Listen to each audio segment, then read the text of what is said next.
para lermos no livro de Hebreus, para termos uma pequena meditação. Alguns irmãos não estão presentes, talvez trabalhem, todas essas coisas, né? Como é sexta-feira. Mas antes da fundação do mundo já estava estabelecido por Deus quem estaria aqui nesta noite. E se foi do agrado do Pai que você estivesse nesse instante junto com esses irmãos, então essa vontade dele está se cumprindo. Se você é um filho, uma filha de Deus, você tem que saber que todas as coisas contribuem para o teu bem. Não importa se aquilo é algo que te machuque, que te tire um pedaço. A Bíblia diz que tudo contribui para o bem daqueles que amam a Deus, e nós só temos que dizer amém. Amém. Mesmo que não compreendamos, mesmo que não entendamos essas coisas, mas temos que saber que é a verdade. Bem, Hebreus, capítulo 3. Vamos ver aqui alguns versículos. Eu agradeço os irmãos que nos visitam, né? O irmão já esteve aqui antes, o irmão Paulo, e também outro moço que está vindo hoje. É uma honra ter vocês conosco, é um prazer muito grande. Sintam-se bem, sintam-se à vontade em nosso meio. Amém. Somos irmãos. Bem-vindo, irmão Biratã. Nos vimos o ano passado, né? O ano passado. Deus abençoe. Chegando agora, mais um. Eu vi do ano passado. Nossa, muito faz tempo. Vamos ler as Escrituras em Hebreus 3. Está escrito assim: pelo que, irmãos santos, participantes da vocação celestial, considerai a Jesus Cristo, apóstolo e sumo sacerdote da nossa confissão, sendo fiel ao que o constituiu, como também o foi Moisés em toda a sua casa, porque ele é tido por digno de tanto maior glória do que Moisés, quanto maior honra do que a casa tem aquele que a edificou. Porque toda casa é edificada por alguém, mas o que edificou todas as coisas é Deus. Amém. Amém. Senhor Jesus, nós te agradecemos, Pai amado, por este momento tão glorioso, tão gostoso, quando neste clima tão bom, estamos juntos aqui nessa paz espiritual. Quando deixamos de lado nossos compromissos, obrigações, trabalhos, fadigas, canseiro, tudo deixamos de lado. E este é um momento próprio de adorarmos ao Senhor em espírito e em verdade. Por isso, Senhor, depois de termos louvado, cantado de uma forma simples e humilde diante de Ti, nós temos nos colocado de pé para ler a Tua palavra, porque sabemos que estas palavras são espírito e vida para nós, é o alimento do Senhor para alimentar nossas almas. E agora pedimos que o Teu Espírito Santo abra mais um pouco do nosso entendimento, para compreendermos um pouco aquelas coisas que o Senhor tem revelado através de Teu mensageiro, que nós, como Tua igreja, precisamos deste maná, dessa panela dourada, para cada um de nós ir pegar nossa porção e alimentar a nossa vida espiritual. Ajuda a cada um de nós nesse instante, manifesta-te a cada um com a Tua presença gloriosa, interpretando e vivificando a Tua palavra em nossas vidas. Amém. E assim sairemos daqui abençoados, melhores pessoas das quais temos entrado aqui. É no nome de Jesus Cristo que nós te pedimos e te agradecemos. Amém. Amém. Podem sentar. É muito bom ler as Escrituras, é muito bom falar com o Pai, falar com o nosso Mestre, com o nosso amado Senhor. Eu tenho já há algum tempo entregue para a igreja algumas mensagens, alguns assuntos, tanto doutrinário como também evangelístico. Temos muita coisa para aprender, e tem coisas que nós ficamos esperando que passe algum tempo, que as pessoas amadureçam, entendam mais um pouco alguma coisa. E num culto como este, eu gostaria de estudar com vocês um pouquinho sobre o que o mensageiro de Deus nos trouxe quando ele pregou a mensagem Perguntas e Respostas sobre Hebreus. O livro de Hebreus, nós cremos que foi escrito por São Paulo. Alguns teólogos, alguns estudantes das Escrituras discordam disso. Mas somente um homem como Paulo poderia escrever o livro aos Hebreus, onde ele mostra a diferença entre o Velho e o Novo Testamento, entre a Velha e a Nova Aliança, entre o Velho e o Novo Conceito, não é? Somente Paulo poderia fazer isso, porque ele recebeu diretamente de Deus a revelação, como ele disse na carta aos Gálatas, que ele recebeu a revelação diretamente. Ele não consultou carne e sangue, mas foi revelado a ele. E por ter sido revelado, ele entregou aquela revelação para as pessoas e disse que não era dele mesmo. O que eu aprendi não foi de homem algum. O apóstolo Pedro, antes de sua partida, depois que Paulo se foi, ele escreveu em uma de suas cartas que aquilo que Paulo escreveu, algumas coisas não foram compreendidas e os homens distorciam aquilo para a sua própria perdição. Porque se foi revelado por um profeta, somente o espírito profético pode dar esse conhecimento para as pessoas. Por isso que no livro de Apocalipse está nos mostrando que o Espírito de Jesus Cristo é o Espírito da profecia, mais ou menos assim. Por quê? Porque os profetas, quando eles falam em nome do Senhor, não é o homem que fala, ele diz, assim diz o Senhor. Não é ele falando. Quando um profeta de Deus, ele usa o assim diz o Senhor, aquilo tem que se cumprir.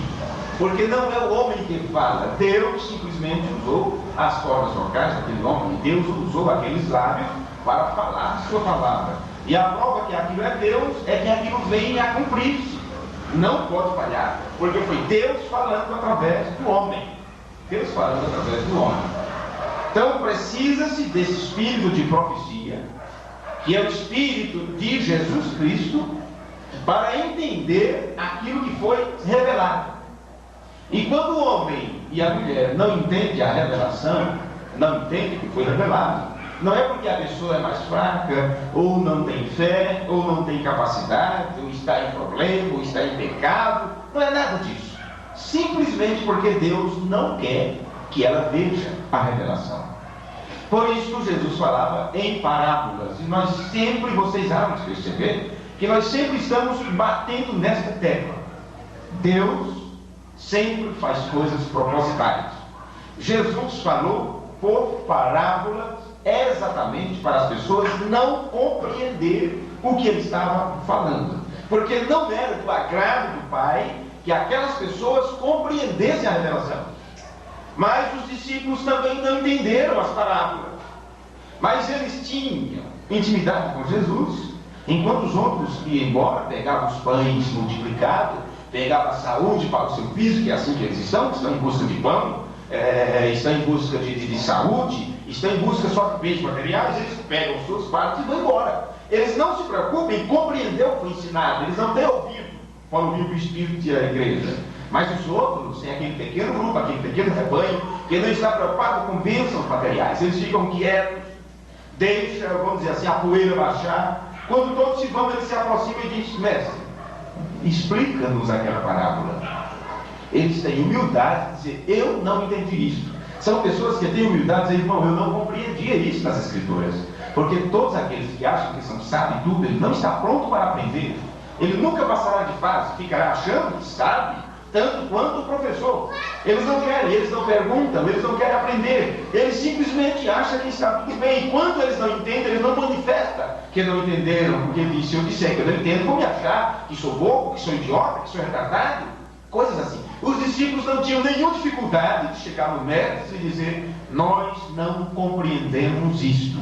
Nos explica essa parábola. Aí Jesus explicava para eles. E mostrava, dava a explicação exata do que aquilo significava. E não deixava os outros compreender exatamente para eles não chegar ao conhecimento sobre Deus. Porque não tem por que você chegar ao conhecimento sobre Deus e depois ficar para trás, se deixar para trás. Aqueles que chegarem ao perfeito conhecimento sobre Deus, sobre sua palavra, esses são exatamente aqueles que são chamados pelo Pai. Vinde, benditos de meu Pai. Estes que ouvirão este vinde, este convite para possuir o reino que foi preparado antes da fundação do mundo, Estes, enquanto estão nesta terra, nesta carne, nesta dimensão, eles têm uma percepção espiritual para ouvir a palavra, e aquilo que eles não entenderam, eles procuram compreender. Eles procuram entender. Eu quero saber disso. Por isso nunca estão conformados. Estão sempre precisando de mais. Agora, quem acha que não precisa, diz: eu já tenho. Eu já tenho, glória a Deus, fui batizado com o Espírito Santo, eu falei língua, eu profetizei, eu tenho isso, eu estou cheio de Deus, o fogo cai, vocês sabem. Quem tem, sempre está buscando mais. Quem tem, sempre precisa de mais. Eles viveram com Jesus 3 anos e meio. No entanto, depois que Jesus partiu, disse: olha, fique esperando o poder. Ficaram no aposento alto até que receberam o poder. Agora, vocês acham que depois disso eles deixaram de procurar, de buscar isto? Não, senhores, a cada dia eles estavam mais preocupados, eles estavam buscando mais, estavam aprendendo mais, lendo, ouvindo, meditando. Mas hoje as pessoas não querem ler, não querem meditar, não querem ouvir, porque acham que já tem tudo. E por achar que tem tudo, estão miseráveis, pobres, cegos, nu e não sabem, e ainda vomitados da boca de Deus. Agora, quem tem Deus em sua vida, sempre está procurando mais de Deus. Nunca sai batendo no peito, dizendo: eu já recebi, eu já tenho. Você não encontra isso. Você encontra sempre essas pessoas procurando mais, procurando se encher, porque elas descobriram, elas sabem que Deus não mostra a sua glória por completo a nenhum, Ele mostra aos poucos. Por isso Jesus, depois de ter pregado tanto para os discípulos, Ele disse assim: eu ainda tenho muito para vos falar, mas vocês não suportariam ouvir agora. Agora, durante 3 anos e meio de ministério, será que Ele falou tudo que Ele queria falar? Não, senhores. Ele apenas falou o suficiente. E depois de sua partida, então, na descida do Espírito Santo, algo foi esclarecido. Porque até então eles estavam com Mateus 28:19. Eles viam que Jesus exigiu que no batismo fosse invocado o nome do Pai, Filho e Espírito Santo. E aqui não foi explicado. Jesus tinha muito para ensinar ainda, mas não era tempo. Depois de sua ressurreição, Ele abriu o entendimento dos discípulos. Eles, com o entendimento aberto, então eles estavam prontos para ouvir mais um pouquinho. E quando aquele pouquinho mais veio, foi o próprio Deus, aquele mesmo que estava no corpo de seu Filho, desceu no dia de Pentecoste, usou lábios humanos para entregar mais um pouco. E aqueles que quiseram aprender disseram: o que é que eu tenho que fazer? Então Deus falou através de Pedro: arrependei-vos, sejam batizados em nome de Jesus Cristo. Agora vocês compreendem porque eu exigi o nome no batismo. Aqui está o nome. E você sabe, dali por diante, leia as cartas de Paulo e veja o que Paulo trouxe, que Jesus não falou em seus dias. Jesus não falou em seus dias. Veja o que Tiago ensinou, o que Pedro ensinou, coisas que Pedro não ensinou e nem sequer aprendeu. Jesus não falou aquelas coisas para Pedro. Observe a carta de Judas, quando ele fala sobre nuvens impetuosas, como espuma flutuante, e falando sobre os falsos ensinamentos, os falsos profetas, a maneira que eles falaram, e você comparar com aquilo que Jesus falou, Jesus falava, parece uma linguagem bem mais simples, bem mais amena do que eles. Eles parecem que falaram uma coisa mais complicada de se entender, mas não eram eles falando. Jesus continuava entregando mais um pouquinho que antes eles não estavam prontos a ouvir. Agora, durante esse tempo que nós estamos vivendo na terra, Deus não parou. Ele não parou de anunciar a sua glória. Ele não parou de anunciar as boas novas. Porque boas novas, que é o Evangelho, continua sendo anunciado. E cada vez é uma novidade. Cada vez aquilo se renova. Cada vez você aprende algo mais. Então aqueles que acham que já tem suficiente, eles ficarão para trás. Porque a coluna de fogo está seguindo, mostrando-se, revelando-se, expressando-se. E as pessoas acham que já tem tudo e dizem: eu não tenho mais necessidade de nada. E é por isso que morre espiritualmente, porque você tem que estar como uma panela furada. Quer ficar cheio? Quero. Então fique constantemente debaixo da torneira, porque se você sair, vai esvaziar. Você tem que estar absorvendo, tem que sair de você. De Jesus saiu virtude, força e poder. Você tem que estar na mesma situação, sempre recebendo, sempre pronto. Porque se há unção, se o Pai te abandonar, você morre. Você morre. Agora, o Pai abandonou Jesus no jardim. Ele foi para a cruz e morreu. Mas depois Deus o ressuscitou dos mortos. Amém. Mas hoje você encontra as pessoas sendo abandonadas porque o Espírito Santo alça voo, porque ele é sensível, e você não vê as pessoas ressuscitando. Cada vez estão se afundando mais em credos, doutrinas erradas, pensamentos humanos, interpretação própria, e cada vez se distanciando da verdade. E o certo é que está passando as 72 horas, o corpo já viu corrupção, estão apodrecidos e está fedendo nas narinas de Deus. A verdade é essa. Bem, para responder perguntas, eu não sou o melhor no país, vocês sabem. Estou citando as palavras do irmão Branham na mensagem Perguntas e Respostas sobre Hebreus, parte 2. Para responder perguntas, não sou o melhor no país, vocês sabem. Porém, a responderei da melhor maneira que eu sei fazer. Aqui está que eu quero começar. Eu havia começado nela outra noite e tive que deixá-la. E a pergunta foi esta: por que, por um Espírito, somos todos batizados em o corpo de Cristo? Alguém fez essa pergunta. Aí eu disse: todos vocês recordam que esta foi a pergunta na qual eu estava. Essa é a pergunta e resposta número 1, quando ele pregou o culto. Eu estou na segunda noite de perguntas e respostas dele. Bem, isto se encontra por certo em 1 Coríntios 12. E ele diz aqui, a pergunta é essa: no momento que recebemos o novo nascimento, isto sucede. É este o batismo do Espírito Santo ou há um batismo depois? Não sei se vocês entenderam, este irmão estava com essa dúvida. Quando é que você nasce de novo? Quando é que você é batizado com o Espírito Santo? O que significa por um Espírito somos todos batizados no corpo de Cristo? Bem, é uma pergunta tremenda. E poderíamos utilizar o resto de nosso tempo só com essa. Hoje à noite. E amanhã pela noite, e assim sucessivamente. E isso tomaria e ataria a Bíblia inteira. Cada escritura deve atar-se apropriadamente uma com a outra em toda a Bíblia. Eu poderia parar com esse trecho aqui. Observe estas coisas, eu vou repetir para vocês. Eu poderia ficar com esta pergunta nesta noite, amanhã à noite, e assim sucessivamente. E isso cobriria ou tomaria e amarraria a Bíblia inteira. Cada escritura deve atar-se apropriadamente uma com a outra em toda a Bíblia. Se você descobrir essa chave, se você descobrir esse segredo, então você escapará de doutrinas erradas, você escapará de interpretações humanas, porque a Bíblia responde ela mesma. Você não pode basear uma doutrina em um versículo isolado das Escrituras.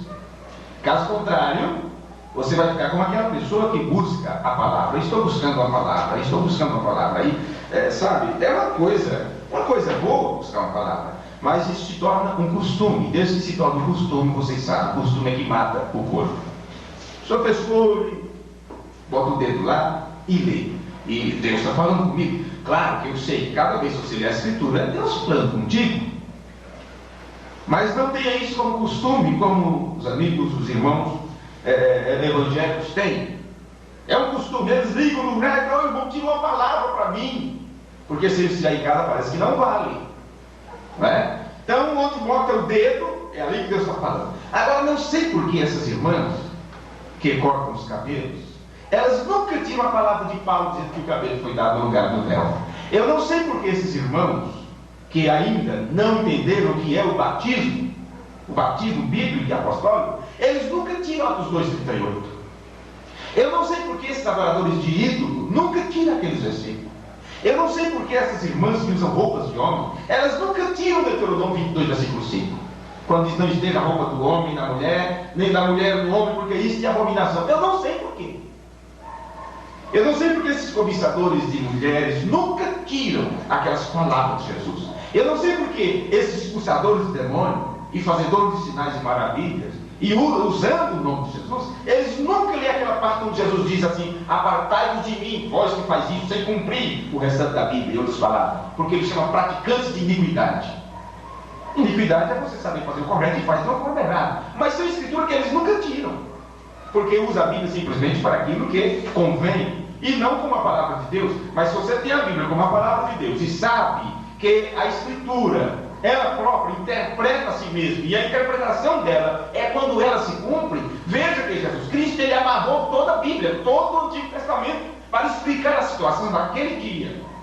Quando Jesus ensinava, quando Jesus pregava, ele dizia: ouviste o que foi dito aos antigos. Primeiro, antes dele falar o cumprimento dela, naqueles dias, ele voltava aos tempos antigos, ao que foi dito pelos profetas. Observe quando ele diz: está escrito de mim, na lei, nos profetas, nos salmos. Então você encontra na lei, quando fala sobre o cordeiro do sacrifício, Jesus estava juntando as escrituras. Você encontra Moisés, no tempo da lei, dizendo: o Senhor vosso Deus levantará um profeta em vosso meio semelhante a mim. Você encontra nos salmos: Deus meu, por que me desamparaste? Entre os malfeitores eu fiquei aprisionado, transpassaram-me as mãos e os pés, todos os meus ossos podem ser contados. Ele estava citando ali os salmos, os profetas: uma virgem conceberá, e o vosso rei virá de um jumentinho, e tu, Belém, Efrata, tu és a menores entre as cidades da terra, porque de ti sairá o libertador. Estão os profetas. Então Jesus, ele amarrou todo o Antigo Testamento, ele atuou para mostrar que aquele bolo de escritura estava se cumprindo em seus dias, e ainda pegou a escritura do Antigo Testamento, leu diante deles Isaías, o livro do profeta Isaías, e disse: hoje tem se cumprido essas escrituras ante os vossos olhos. Mas aqueles homens que não tinham entendimento da escritura, que não sabiam comparar escritura com escritura, eles não sabiam o que estava acontecendo. Está lá, é uma profecia lá, mas cadê meu cumprimento? Cadê meu cumprimento? Agora você veja que na profecia de Zacarias, quando ele profetiza sobre João, e ele diz que ministério é aquele, porque o anjo disse para Zacarias, que em seu filho tinha o espírito de virtude de Elias, e irá diante dele o espírito de virtude de Elias. Então Zacarias, de uma forma automática, já atou as escrituras lá com Malaquias capítulo 3. Eu enviarei o meu mensageiro diante de vós. Ele atou com Malaquias 4, onde diz: ele converterá o coração dos pais aos filhos. Veja, tudo isso ficou juntos. Jesus nos deu uma lição tão tremenda sobre isso, que hoje os homens estudam tanto sobre a hermenêutica e tanta coisa, e tanto nome esquisito que eles chamam, para compreender as escrituras, e eles não tomam o exemplo de Jesus, que quando ele leu o livro de Isaías e disse: hoje tem se cumprido, o que é que estava se cumprindo? Uma parte do versículo. Ele nem sequer leu o versículo todo, só disse: o Espírito do Senhor está sobre mim, porque ele me ungiu para fazer isso, fazer aquilo, dar vista aos cegos, levantar os oprimidos e os abatidos e tal, e apregoar o ano aceitável do Senhor. Ali Jesus parou. Quando você compara o que Jesus leu e disse: hoje isso está se cumprindo, quando você para ali e você observa, e vai lá no Antigo Testamento e há das duas escrituras, você observa que Jesus deixou uma parte do versículo para trás. E a parte do versículo que Jesus não citou era exatamente o que não estava se cumprindo, que é o dia da vingança do nosso Deus. Na profecia diz assim: apregoar o ano aceitável do Senhor e o dia da vingança do nosso Deus. Mas nos dias da manifestação do Filho do Homem, lá Deus em seu Filho, lá 2000 anos atrás, estava se cumprindo o ano aceitável. O dia da vingança que seria anunciado era quando Malaquias 4 se cumprisse, quando Deus mandasse um profeta para apregoar juízo para esta geração. Amém. Mas como as pessoas não atam as escrituras, porque não atendem o conselho de Jesus, que disse: errai por não conhecer as escrituras, então eles ficam aí perdidos, louvando a Deus pelo que Deus fez grandes obras, Deus abriu o mar vermelho, curou os oprimidos, fez isto, fez aquilo, fala o que vai acontecer, puxa, vai vir um novo céu, uma nova terra, haverá um arrebatamento, mas não sabem, estão cegos para o que Deus está fazendo hoje, porque eles não observam as escrituras. Errai por não conhecer as escrituras e o poder de Deus, e esse poder de Deus é manifesto quando a escritura exatamente se cumpre. Quando a Bíblia está em cumprimento, ali está manifesto o poder de Deus. Você não tem que buscar o poder de Deus que abriu o mar vermelho. Você não tem que buscar o poder de Deus que fez fogo descer do céu no tempo de Elias. Você não tem que buscar o poder de Deus nos dias de Paulo.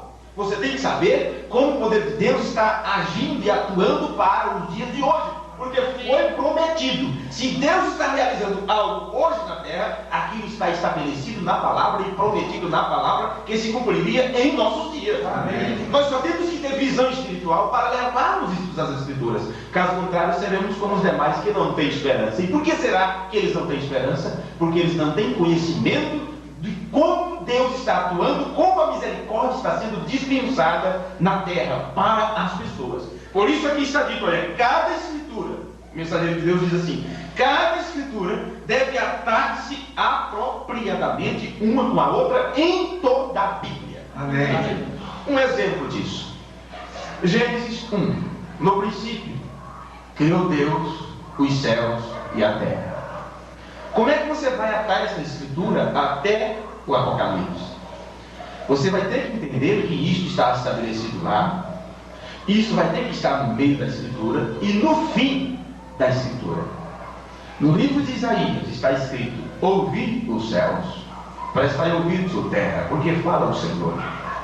Criei filhos e os exaltei, e eles prevaricaram contra mim. Ali você encontra exatamente o livro de Gênesis, o primeiro capítulo de Gênesis. O Criador dizendo que criou, que fez, que formou. E depois houve a queda. Você observa o livro de Isaías, ele fala exatamente dos dias do Messias, ele fala do tempo da apostasia, ele fala da restauração, ele fala da restauração de Israel, e ele entra em milênio e entra em eternidade. Porque é uma Bíblia, o livro de Isaías está toda a Bíblia naquele livro. Tudo tem que se atar de uma forma perfeita. Quando você chega no livro de João, capítulo 1, você encontra a mesma coisa, falando sobre princípio. No princípio era o verbo. Aí vai falando sobre a criação de novo. O verbo estava com Deus. O verbo era Deus. Todas as coisas foram feitas por ele. Sem ele, nada do que foi feito se fez. Você tem que atar essa escritura com Hebreus. Havendo Deus, antigamente, falado muitas vezes e de muitas maneiras aos nossos pais, através dos profetas. Quem falou? Os profetas? Não, Deus falou através deles. Aí Paulo se refere a seus dias. A nós falou nesses últimos dias através do Filho. Aí ele vai falar do Filho, que é o verbo que estava com Deus. O verbo, palavra, que se fez carne, que se encarnou. Aí Paulo diz: Deus fez dele, herdeiro de tudo. Por quem fez, ou através de quem fez também o mundo. Outra vez volta para o Gênesis. Outra vez volta para o Gênesis. E isto ata até Apocalipse e assim sucessivamente. Quando não se tem esta revelação, este conhecimento, não consegue nunca entender o Apocalipse. Porque o Apocalipse já está lá, como seria, o que aconteceria no livro de Daniel. Por isso que no livro de Daniel, ali você encontra as visões de Daniel, que fala de todo o período, desde a reconstrução de Jerusalém, os muros levantados, a cidade reconstruída, e o Messias, as eras da igreja. Você encontra o fim da dispensação gentílica, tudo lá em Daniel. Você encontra ali o livro selado, dizendo quando seria aberto. Daniel sela a visão e a profecia, porque isso é para o tempo do fim, e a ciência estará multiplicada, que é os dias exatos que nós estamos vivendo, quando a visão e a profecia que estava selada seria aberta, porque isso já seria no tempo do cumprimento de Apocalipse 10, porque Apocalipse 10 mostra o que aconteceu em Apocalipse 6, Apocalipse 5, Apocalipse 6, e vi lá dentro do que estava sentado sobre o trono um livro escrito por dentro e por fora, selado com 7 selos. Bem, mas os selos teriam que ser rompidos, teriam que ser abertos. O Cordeiro se apresenta, o Cordeiro, o Verbo que estava com Deus, a palavra que se fez carne, a palavra que sangrou por você, como João na sua carta diz, a palavra sangrou por nós. Ele se apresenta: eu sou digno, toma o livro, desata. Em Apocalipse 10, o dono original do livro desce com o livro aberto aqui na terra, porque chega-se o tempo de Apocalipse 10:7 se cumprir, o 7º anjo, o 7º mensageiro, enviado à 7ª era da igreja, estaria atuando em seu ministério, e ele era o apto, próprio, para entender isto, para captar esse conhecimento como um refletor de Deus e entregar esta luz para a igreja, a luz do entardecer. Amém. Mas nos dias da volta do sétimo anjo, quando ele tocar sua trombeta, todos os segredos serão revelados. E esse segredo revelado te leva outra vez de volta para toda a Bíblia, para entender todo o plano de Deus. Amém. Agora, sem isso, meu irmão, sem isso, as pessoas leem a Mateus 28, 19, e de fazer discípulos de todas as nações, batizando em nome do Pai e do Espírito Santo, e ele diz: é isso aqui que eu faço.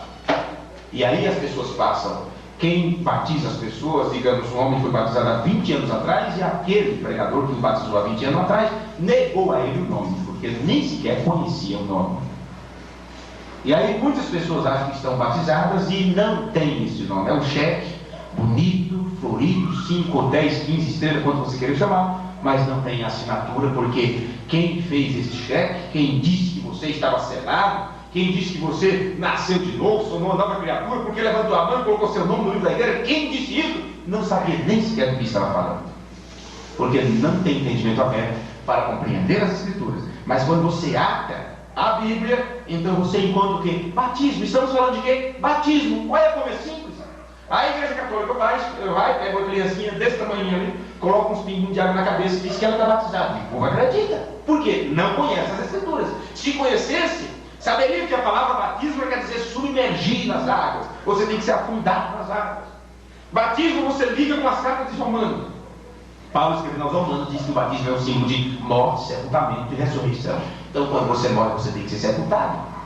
Ninguém te deixa te jogar terra na cabeça, te deixa lá descoberto. Você tem que ser coberto totalmente. Isso é batismo. Você tem que submergir nas águas. E esse ato tem que ter um nome. Jesus exigiu esse nome. Mas para as pessoas não compreenderem, elas ficam com o título e esquecem o nome. Jesus pediu o nome do Pai. Eu tenho que saber qual é o nome do Pai. Jesus pediu o nome do Filho. Eu tenho que saber qual é o nome do Filho. Jesus disse o nome do Espírito Santo. Eu tenho que saber que nome é este. Então, claro, a Bíblia está tão clara. Você tem que amarrar as Escrituras. Qual é o nome do meu Pai? Eu sei qual é o nome do meu Pai. Por isso eu tomo o seu nome. Você sabe qual é o nome do seu Pai. Porque você toma o seu nome. Agora a Bíblia diz: toda a família dos céus e na terra toma o nome dele. Que nome foi esse? É exatamente o que Jesus disse: o nome do Pai. Então, qual é o nome do meu Pai? Aí Jesus já disse qual é: eu vim em nome de meu Pai. Veja como é fácil você juntar as Escrituras. Pai, manifestei teu nome aos homens. Que nome foi que ele manifestou? Foi Pai? Pai não é nome, é um título. Ele manifestou o nome Jesus. Este é o nome do Pai. Amém. Qual o nome do Filho? Ele disse: eu vim nesse nome. Por isso que o anjo disse a Maria qual era o nome do Filho, porque o Filho toma o nome do Pai. E o anjo disse a Maria: chame o seu nome Jesus. Qual é o nome do Espírito Santo? Ou através do qual o Espírito Santo se revela? Jesus disse: o Consolador será enviado em meu nome. Acabou. Esse é o nome, Jesus. Mas tem muitos Jesuses. Qualquer criança você pode colocar o nome de Jesus. Mas somente um nasceu, Cristo, ungido. Por isso Paulo, antes dele estabelecer qual era esse nome, aliás, São Pedro, que tinha achado o rei, antes dele estabelecer qual era esse nome, ele disse: gente, aquele Jesus que vocês crucificaram, Deus fez ele Senhor e Cristo. Por isso, no batismo tem que ser usado esse nome: Senhor, Jesus, Cristo. Mas para isso, você tem que atar Mateus 28, 19, Atos 2, 38, Atos 10, 45, Atos 8, também Atos 8, não sei se é 48, aproximadamente, Atos 19, todos os batismos realizados na Bíblia. Você tem que juntar para saber isso. Mas quando as pessoas não sabem disso, elas pegam o versículo e isolam aquele versículo e formam uma doutrina, como pegaram as cartas de Paulo, isolaram parte daquilo ali e formaram doutrinas. E Pedro disse que aquilo foi para a própria perdição deles. E aí, por causa disso, fizeram da Bíblia uma coxa de retalhos. Isso aí, você sabe o que é uma coxa de retalho? Quem já viu uma coxa de retalho? Eu me cobri muito com coxa de retalho. Era boa demais para descobrir. Mas chega um tempo que a unha pega numa parte daquela, são um pedacinho de retalho de todo tamanho. Aqui, olha. Eles pegam um pedaço desse tamanho, outro maior, de todas as cores.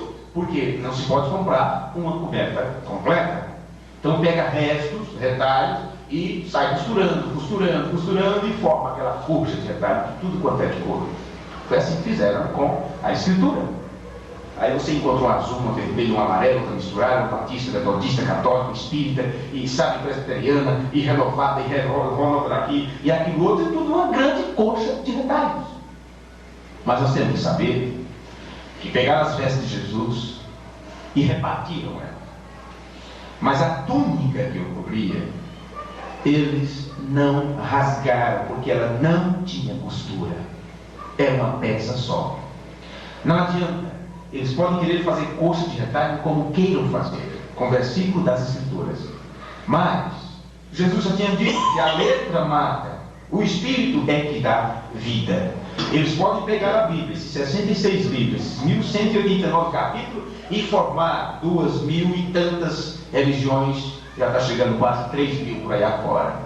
Essa grande coxa de retalho que cobre a terra. Mas vocês podem ter certeza de uma coisa: a palavra de Deus, eu estou falando não letra da Bíblia, estou falando a palavra de Deus.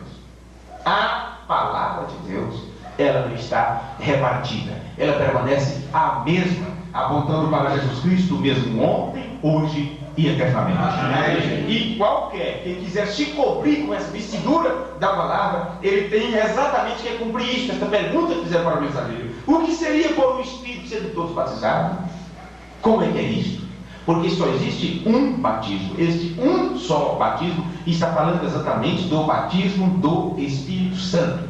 E esse batismo do Espírito Santo não é falar em línguas, não é profetizar, não é pregar o Evangelho, não é discernir, não é dom de burrice, não é batismo do Espírito Santo. Isso são dons do Espírito Santo. Eu tenho o dom da palavra, e não vem alguém me dizer, porque fala em língua, tem um dom maior do que o meu. Não queira eu dizer que tem um dom maior do que tem o dom de discernimento. Porque eu posso ter o dom da palavra, mas se você tem o dom de discernimento, você pode discernir se essa palavra é verdade ou não, porque você conhece. O dom do conhecimento, enquanto eu estou pregando, quem tem o dom do conhecimento, conhece a palavra e sabe se aquilo bate com as escrituras ou não. Verdade. Não precisa dar. Sabe? O dom do conhecimento, ele simplesmente conhece a palavra. Amém. Simplesmente isso. Enquanto a palavra está sendo ministrada, os dons estão em operação. Enquanto a palavra está sendo pregada, o dom de conhecimento está em operação. O dom de discernimento está em operação. O dom de expulsar demônios está em operação. Vocês não imaginam quantos demônios são expulsos das nossas costas? Quantos maus costumes se vão? Porque a palavra corta tudo. Amém. Eu não preciso aqui invocar demônios sobre vocês para eles serem expulsos. Porque é assim que fazem. Eles invocam na cabeça das pessoas e ainda no nome de Jesus, eles mandam o demônio se manifestar em nome de Jesus. Vai manifestar mesmo. Vai manifestar mesmo, porque eles invocam ele para poder fazer aquela troca do físico para o espírito. E as pessoas se libertam do físico e fiquem boa. Nossa, aquela opressão saiu. E aquele demônio vai para a sua alma. Demônio no estado religioso. Mente cauterizada, tapa tudo, e a pessoa acha que está bem, acha que está certo, estou salva, e Deus me curou, Deus me salvou, Deus me revelou, fez isso aqui, e nunca muda de vida, nunca crê na palavra. Por isso que a Bíblia diz: provai os espíritos. A palavra de Deus, ela prova todos. A palavra de Deus, ela prova o dom de língua, o dom da palavra, o dom da sabedoria, o dom do conhecimento, o dom da fé, o dom da oração, seja o que for, porque a palavra é o que é perfeito. E Paulo disse: me mostra todos os dons de operações, e eu ainda vos mostrarei um caminho mais excelente. E eu não conheço o caminho mais excelente a não ser Cristo, a palavra, que disse: eu sou o caminho, a verdade e a vida. Amém, amém. Louvado seja Deus. Cada escritura deve atar-se apropriadamente uma com a outra, em toda a Bíblia. Isso aqui, você poderia pegar cada igreja, cada ponto doutrinário que já surgiu na terra, cada ismo, cada heresia, e mostrar aonde falharam, aonde erraram, simplesmente por isso, porque não ataram a Bíblia uma com a outra. E como eu estava falando, que eu entrei em tudo isso, lembrando daquele ponto das pessoas, sabe, procurando dentro, uma pessoa foi procurar isso e disse: olha, eu quero saber o que Deus quer falar para mim, né? Então, fechou os olhos, Deus vai ter que falar comigo agora, eu vou fazer o que ele mandar. Aí fechou o olho, botou o dedo lá no lugar, quando abriu, aí exatamente naquela parte depois da crucificação lá, que diz assim: e Judas, chorando e tal, arrependido, porque você sabe que ele realmente não se arrependeu, ele sentiu foi remorso, né? E Judas pegou a corda, jogou o dinheiro lá e foi se enforcar. Aí a pessoa disse, puxa vida, assim não é isso aqui não, eu abri errado. Judas foi se enforcar, não é para mim isso. Aí abriu no lugar, era exatamente a parábola do bom samaritano, que Jesus disse, quem foi que foi melhor, que serviu, quem foi o bom ali? Foi o sacerdote que passou por de longe, foi o outro que passou, ou foi o samaritano desconhecido lá que veio, jogou nas costas e levou aquele doente para a hospedaria? Quem foi que fez melhor? Quem foi que, sabe, se condoeu? Isso foi aquele tal que levou. Aí Jesus diz assim, vai tu e faz o mesmo. O camarada colocou o dedo exatamente ali, vai tu e faz o mesmo. Então, numa escritura estava dizendo assim, e Judas pegou as cordas lá e foi se enforcar. Aí foi no outro canto, vai tu e faz o mesmo. E agora? Para vocês verem que esse bom costume não é tão bom assim. As pessoas, para se entender, precisam saber de uma coisa, como é que Deus fala. As pessoas se apegam em sonhos, eu sonhei um sonho, e sabe, cheio de sonhos. Eu acredito em sonhos, eu creio em sonhos. Porque Deus falou com José através de sonhos, Deus falou com Jacó, Deus falou com todos eles através de sonhos. Mas você sabe que isso é uma maneira secundária de Deus falar. A maneira primária é através de sua palavra. A maneira principal de Deus falar é através de sua palavra. Agora, não tem melhor maneira de Deus falar com você do que você ter Deus dentro de si. Porque se Deus estiver fora de você, Ele vai falar e você não vai dar ouvido. Mas quando Deus está em você, Ele te dirige para a igreja, Ele te dirige para a palavra, Ele te dirige para as boas ações, Ele te dirige para boas obras, porque você faz parte daquele povo que é especial, zeloso e de boas obras. E não tem como você ser essas três coisas, especial, zeloso e de boas obras, sem que Deus não esteja dentro de você. Porque por você mesmo você estaria em qualquer outro lugar. Não pense que você veio aqui simplesmente porque gosta de vir, porque gosta desse lugar, porque aqui tem beleza para você ver. Não, senhores. Se você veio aqui, é Deus trazendo, porque o Espírito Santo se alimenta de sua própria palavra. Amém. O Espírito Santo em você te leva para ouvir a palavra. Porque os dois estão juntos. Você não pode separar a palavra do Espírito. Você não pode dividir essas duas coisas. Palavra e Espírito. Primeiro Espírito, depois palavra. Primeiro Espírito de Deus, depois palavra. Os dois sempre estarão juntos. E é isto que faz o querer, o efetuar, que começa, aperfeiçoa. E quando ele aperfeiçoa, ele termina. E estamos caminhando para isso, para o final de tudo. E para o de ser, estou certo que aquele que em vós começou com uma boa obra, a aperfeiçoará. Amém? Esta perfeição tem que vir exatamente pela palavra. Fiquemos de pé nesse instante. Que o Senhor vos abençoe e vos enche com a sua graça e com a sua misericórdia. Senhor, nosso Deus, nosso Pai Celestial, eu como homem, eu como mortal que sou, com pouco conhecimento, no meu linguajar simples e humilde, eu posso apenas atingir os tímpanos das pessoas, mas, Pai, se o Espírito Santo pegar essas palavras e ampliá-las em nossas almas, em nossos corações, nós seremos vencedores em muitos setores das nossas vidas. Pedimos-te, ó Deus, que o Senhor tenha misericórdia de nós, ajuda-nos a ajudar as outras pessoas. Nós não queremos ser incrédulos, nós não queremos crer na tua palavra, nós não queremos duvidar do que está escrito. Não, Senhor, nós queremos estar exatamente naquela situação como estava Maria, quando o anjo falou com ela, e ela simplesmente disse, eis aqui a serva do Senhor, cumpra-se em mim segundo a tua vontade. Pai Santo, qual é a tua vontade sobre a minha vida? Qual é a tua vontade sobre a vida dos meus irmãos e de minhas irmãs? Ajuda-nos a compreender teu plano, ajuda-nos a compreender teu desejo, porque nós não queremos, ó Deus, entristecer este Espírito Santo que está em nós. Amém. O Espírito Santo não poderia ser entristecido se não estivesse nas nossas vidas. Amém. O Espírito Santo não pode ser entristecido na vida de um homem se ele não estiver neste homem, nesta mulher. Ajuda-nos, ó Deus, a conhecer melhor teu plano, a entrar na mente do Senhor, a ter a mente de Cristo, a ter mentes ungidas e batizadas com o Espírito Santo, para que o diabo não penetre, não tome conta disto. Ó Senhor, para que só assim possamos vencer este mundo de incredulidade, vencer as nossas paixões, as nossas fraquezas, e nos colocarmos a cada dia de pé como um vencedor perante a tua glória e dizer: Senhor, eu estou aqui, usa a mim, como disse Davi, que haja brasas vivas do altar, tenaz, do poderoso querubim, e que possa queimar nossos lábios, circuncidar nossas vidas, para que possamos estar prontos para o teu serviço. Vindica-nos, ó Senhor, ajuda-nos, santifica-nos e nos purifica com a tua verdade. É a nossa oração, no nome de Jesus Cristo, para a tua glória, nós te pedimos. Amém, Jesus. Amém. Em ti, ó Senhor, eu coloco minha fé. Em ti, ó Senhor, eu coloco minha fé. Em ti, ó Senhor, eu coloco minha fé. Amém. Abençoe um ao outro e até nos encontrarmos outra vez. Domingo à tarde saímos aqui às 19 horas. Deus abençoe. Tenham todos uma boa noite, um bom final de semana. Deus guarde vocês que nos visitaram. Muito prazer mesmo conhecer vocês.